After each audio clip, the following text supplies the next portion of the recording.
그동안 우리는 그 예배의 자유와 신앙의 자유를 아무런 제약 없이 마음껏 누리며 살아왔습니다. 언제나 누릴 것 같이 살아왔었습니다. 그러나 신앙은 본래 한없이 넓은 길로 걷는 것이 아님을 최근에 깨닫게 되었습니다. 절제와 순종의 자세로 좁은 길을 걸어가야 함을 몸으로 경험하게 됩니다. 사실 우리가 넓은 길을 갈 때는요, 이 마음과 행동을 조심하지 않습니다. 좁은 길을 걸어갈 때에 이 마음과 행동을 절제하고 주의하게 되는 것입니다. 지금 우리는 다른 것에 대해서 절제해야 하며 오직 주님만을 바라보아야 하는 길을 걷게 되었습니다. 요즘 우리 성도들에게 하나님의 말씀을 매일 읽자고 권면하고 저도 말씀을 아침마다 읽습니다. 그런데 우리 하나님께 감사한 것은요, 기록된 이 하나님 말씀 성경이 내 앞에 있고 성경을 읽을 수 있다는 것이 참 감사하다 생각되어집니다. 정말 오늘같이 이런 때에 내 안에 믿음이 있는가, 또한 믿음이 있다면 어느 정도의 수준인가, 이러한 점검을 할 수 있습니다.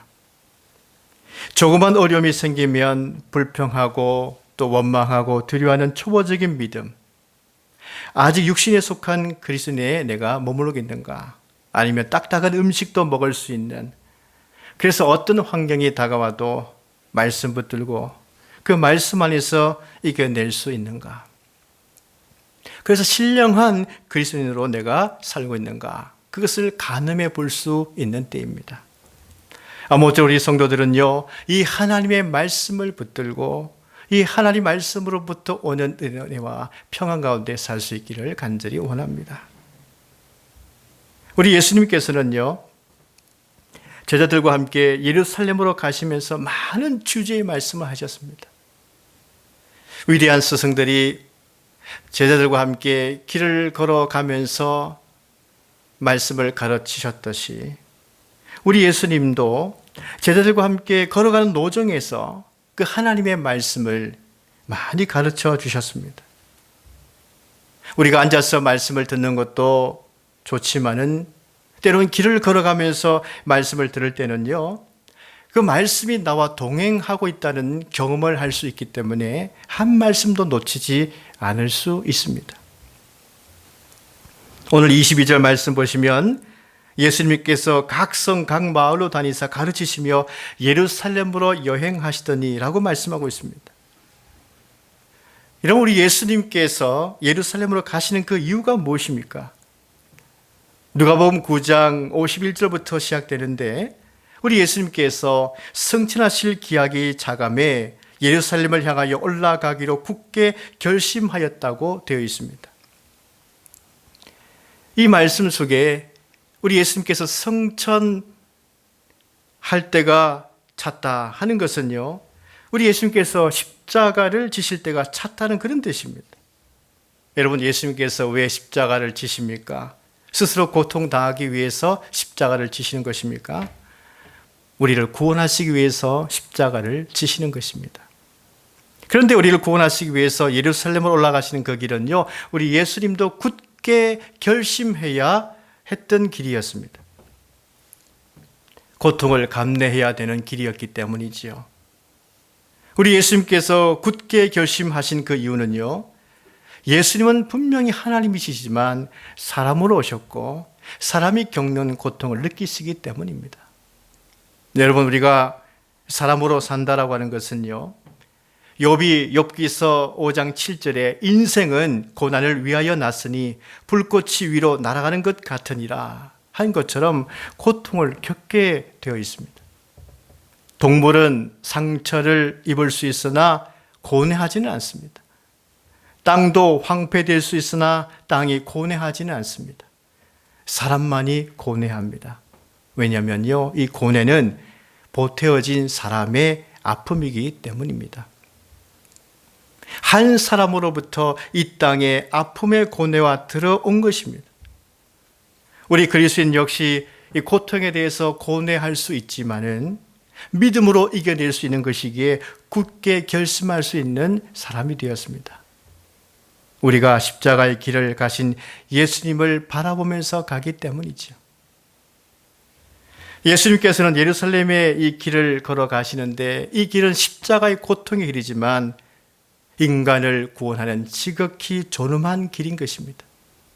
그러므로 예수님께서 걸어가신 이 예루살렘의 길은요, 앞으로 예수님의 제자들이 제자도의 길을 걸어갈 때에 어떤 고난이 와도 내가 예수 그리스도를 따르는 사람이다, 이러한 존엄성을 가지고 이겨내라고 예수님께서 가르쳐 주시는 것입니다. 여러분, 우리가 고난을 당할 때에 어떻게 해야 하나님의 자녀로서의 이 존엄성을 가지고 잘 감당할 수 있겠습니까? 고난이 두려워 피하지 않고 직면할 때입니다. 이것이 예수님께서 보여주신 바로 예루살렘의 길이요, 십자가의 길인 것입니다. 우리의 옛말에도요, 여우를 피하려다가 호랑이를 만났다, 이런 말이 있듯이 작은 고난을 피하려다가 더 큰 문제를 만나게 되지 않습니까? 결국 피하여서는 해결이 없다는 말입니다. 우리 하나님께서는요, 하나님의 백성들에게 어떠한 자세로 살기를 원하실까요? 시편 130편 말씀 보면 이스라엘이 고난 중에 있을 때에 피하지 말고 직면함으로 하나님께 아뢰라, 그렇게 말씀하고 있습니다. 그러면 우리 하나님께서 그 소리를 들어주시고 속량하신다고 말씀하고 있죠. 이 시인이 어떻게 부르짖습니까? 하나님이여, 여호와여, 내가 깊은 곳에서 주께 부르짖나이다, 이렇게 고백하고 있습니다. 이 시인이 부르짖는 곳은 어디입니까? 그는 깊은 곳까지 내려가서 여호와께 부르짖고 있습니다. 여러분, 여기서 깊은 곳이라고 하는 것은 고통의 깊은 곳을 말하는 것입니다. 그가 이 고통의 깊은 뿌리까지 내려가게 되면 거기서 누구를 만날 수 있기 때문이죠. 바로 하나님을 만날 수 있고 하나님의 은혜인 그리스도를, 또한 예수 그리스도 십자가를 만나서 속량받을 수 있기 때문인 것이죠. 오늘 예수님이 예루살렘으로 가는 도중에 어떤 한 사람이 예수님께 질문을 드립니다. 주님, 구원을 받는 자의 수가 적습니까? 이렇게 질문을 드립니다. 여러분, 우리 시대의 사람들도 어떤 질문을 많이 하지요? 구원받을 자의 수가 과연 얼마나 될 것인가? 그래서 이 숫자 때문에 사람들이 미혹됩니다. 여러분, 사람들이 이 숫자에 민감한 그 이유가 무엇이겠습니까? 바로 경쟁심 때문이죠. 우리가 사는 세상, 입학을 위해서, 취업을 위해서도 이 숫자에 대한 경쟁심이 얼마나 많습니까? 그래서 구원에 대해서도 경쟁심이 발동되는 것이죠. 여러분, 세상 나라에서는요, 들어가는 숫자가 적고 한정되어 있어서 경쟁심이 필요합니다. 하나님 나라는 어떨까요? 과연 하나님 나라도 영토가 좁아서 들어갈 숫자가 한정되어 있어서 우리를 줄세기 위해서 경쟁심을 하는 곳일까요? 그렇지가 않습니다. 지금 이 사람의 질문을 보십시오. 예수님께서 평소에 하신 말씀입니까? 아닙니다. 지금 이 사람이 한 질문은요, 당시 유대 랍비들이 항상 논쟁거리로 삼았던 그런 주제입니다. 과연 구원을 받을 숫자가 얼마나 될까? 유대 랍비들은요, 이런 논쟁을 많이 하면서 살았어요. 그럼 왜 유대 랍비들은 이런 숫자에 대해서 논쟁하면서 살았을까요? 그들이 숫자를 셈하고 사람들을 줄 세우면 종교적인 권력과 힘을 행사할 수 있기 때문입니다. 그래서 사람들이 얼마나 그 잘못된 권력 앞에서 조아리겠습니까? 여러분, 우리 예수님께서요, 마태복음 22장의 천국에 관해서 말씀하실 때에 임금이 혼인잔치 베푸는 것을 예로 들어서 말씀 주셨습니다. 종들을 보내서 청한 사람들을 오라, 그렇게 이제 말하는데, 그 각자의 청함받은 사람들이 어떻습니까? 각자의 삶이 바빠서 갈 수 없다고 말하고 있지요. 어떤 사람은 밭에 갔습니다. 어떤 사람은 자기 사업에 바빠서 사업처로 갔습니다. 그러자 임금은요, 그러면 저 내거리에 나가서 만나는 사람들 다 청하여 데려오라, 그렇게 말했습니다. 물론 예복을 입고 와야 했습니다. 여기서 우리 예수님께서 말씀하고자 하는 것은 무엇입니까? 예수님께서는 정한 숫자에 대해서 말씀하지 않았습니다. 다만 예복을 입었느냐 안 입었느냐 이런 부분에 대해서 말씀을 하시는 것이죠. 여러분, 그래서 우리가 입어야 할 예복은 무엇입니까? 예수 그리스도를 나의 옷으로 입어야 하는 것입니다. 예수 그리스도를 나의 구주로 믿으면 되는 것입니다. 오늘 이 한 사람의 질문에 대해서 예수님 어떻게 대답하셨습니까? 24절 말씀 보십시오. 좁은 문으로 들어가기를 힘써라 이렇게 말씀하고 있지요. 여러분, 이 말씀의 큰 의미는요, 구원받을 숫자가 과연 얼마나 될까? 이 숫자에 대해서 생각하는데 시간 낭비하지 말라 주님이 말씀하고 있는 거예요. 대신에 구원받을 수 있는 사람이 되기를 힘써라고 말씀하고 있는 것이죠. 우리는 오늘 좁은 문으로 들어가기를 힘써라 하신 이 말씀을 중심으로 뜻을 새겨보고자 하는 것입니다. 첫째, 이 구원의 문은요, 좁은 문인 것입니다. 사람들은 좁은 문 그러면 벌써 숫자부터 생각나게 될 것입니다. 그리고 많이 들어오지 못하도록 막거나 들어가는 것을 매우 어렵게 만들어 놓았다고 생각할 것입니다. 그런데 이 둘 다 아닙니다. 여기서 예수님께서 말씀하시는 좁은 문이란 구원의 문이 아직 잠시 열려 있다는 뜻입니다. 시간의 문제이지 숫자의 문제가 아니라고 주님이 말씀하고 있는 거예요. 그래서 우리가 부르는 찬송 521장에는요, 구원으로 인도하는 그 문은 참 좁으며 생명으로 인도하는 그 길은 참 험하니 우리 몸에 지워있는 그 더러운 죄짐을 하나없이 벗어놓고 힘써서 들어갑시다. 구원으로 인도하는 그 좁은 문 들어가 영서로 인도하는 그 생명길 갑시다. 이 찬송은요, 오늘 예수님께서 말씀하신 것을 가장 정확하게 해석한 찬송인 것입니다. 이 구원의 문은 사람이 열어놓는 것이 아닙니다. 사람이 구원받을 사람, 구원받지 못할 사람을 판단할 수 있는 그런 문이 아닙니다. 사람이 어떻게 판단할 수 있겠습니까? 누가 그 문을 열어 놓는 문이죠? 하나님께서 열어 놓은 문인 것입니다. 그래서 이 좁은 문은요, 유대인들이 만들어 놓은 그 자격인 유대 율법을 지켜야 한다거나 아니면 유대 공동체 안에 들어와야 된다거나 그런 것이 아닙니다. 만약에 그런 것이었다면 우리 예수님께서 이와 같은 말씀을 하실 리가 없는 것이죠. 여기서 좁은 문이라고 하는 것은 예수님과 관련되어 있습니다. 요한복음 10장 7절 말씀 보시면요, 예수님은 나는 양의 문이라고 말씀하셨죠. 그래서 예수님께서는요, 내가 문이니 누구든지 나로 말미암아 들어가면 구원을 받는다고 말씀하고 계시죠. 예수님은 나의 문이다. 이 말씀하신 것은요, 구원받는 유일한 길을, 유일한 분은 오직 예수 그리스도이시다. 우리 예수님께서 말씀하시는 것입니다. 근데 모든 사람, 곧 누구에게든지 다 열려 있는 구원의 문이지만 이 구원의 문이 좁은 문이 된 이유는 무엇입니까? 시간적으로 잠시 열려 있기 때문입니다. 여러분, 노아의 방주 아시죠? 근데 이 노아의 방주의 문을 누가 닫았습니까? 노아가 닫았습니까? 노아가 닫지 않았습니다. 성경에 보면은 여호와 하나님께서 닫으셨다고 말씀되어 있습니다. 구원의 문도 마찬가지죠. 하나님께서 때가 되면 하나님이 닫는다고 말씀하시는 것이죠.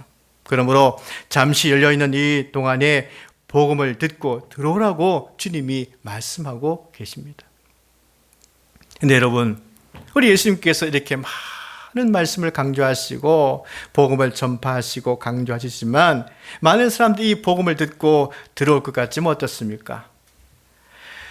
구원의 문에 들어오지 못하는 많은 사람들이 있다고 주님이 말씀하고 있죠. 구원의 문 근처에 왔다 갔다 맴도는 사람들은 참으로 많이 있지만 들어오지 않은 사람들이 많이 있다는 겁니다. 왜 그럴까요? 아직 시간이 있다고 생각하기 때문이죠. 또한 아직 세상의 정욕과 세상의 쾌락과 세상의 탐욕의 즐거움을 더 누리고 싶다고 생각하기 때문이죠. 어떤 사람은요, 좀 더 세상을 누리다가 믿겠다고 노골적으로 말하는 사람도 있지 않습니까? 그래서 우리는요, 아직 시간적으로 여유가 있다고 말하는 세상 사람들 이야기를 들어서는 안 됩니다. 지금 구원의 문으로 들어오라고 하시는 예수님 음성에 귀를 기울여야 하는 것입니다.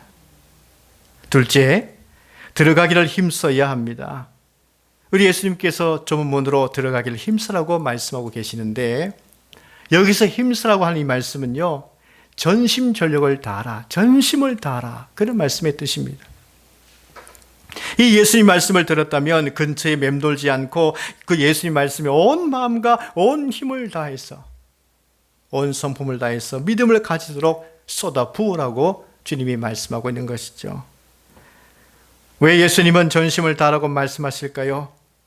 혹 이 말씀 속에 인간적인 노력이나 공력을 쌓아라, 그런 뜻일까요? 그렇지 않습니다. 여러분, 인간이 아무리 공로를 많이 쌓아도요, 하나님의 심판 앞에 서게 되면 불에 타고 마는 나무 탑에 불과할 뿐입니다. 하나님의 심판의 날에도 불에 타지 않고 없어지지 아니하는 그 공력이 필요하죠. 그것이 무엇입니까? 바로 예수 그리스도의 구속의 은혜인 것입니다. 예수 그리스도의 은혜는 결코 불에 타 없어지지 않습니다. 그러므로 우리는요, 하나님께서 이루신 구원의 은혜인 예수 그리스도 십자가 구원 외에는 다른 복음이 없다 하는 이 마음을 가지고 온 마음과 온 뜻과 힘을 다하여 예수 그리스도 복음을 믿으려고 힘쓰라고 주님이 말씀하고 있는 것이죠. 예수님께서 이렇게 들어가기를 힘쓰라고 말씀하시는 것은요, 건성으로 구원의 문 안에 들어갈 수 없다 주님이 말씀하고 계십니다. 여러분, 건성이라고 하는 것은 무엇입니까? 노력하지 않은 것을 말하는 것이죠. 건성해서는 구원의 문에 들어갈 수 없다는 것이죠. 그래서 힘쓰라고 말씀하고 계시는데, 이 힘쓰라 이 말씀의 단어를 보게 되면요, 현재 명령형 동사로 되어 있습니다. 현재 계속 노력하라고 주님이 명령하고 계시는 것이죠. 힘쓰라는 이 말씀은요, 사도 바울도 고로새서 1장 29절에 사용했던 말입니다. 이를 위하여 나도 내 속에서 능력으로 역사하시는 이의 역사를 따라 힘을 다하여 수고한다 라고 말했습니다. 사도 바울은 어떤 사람이었습니까?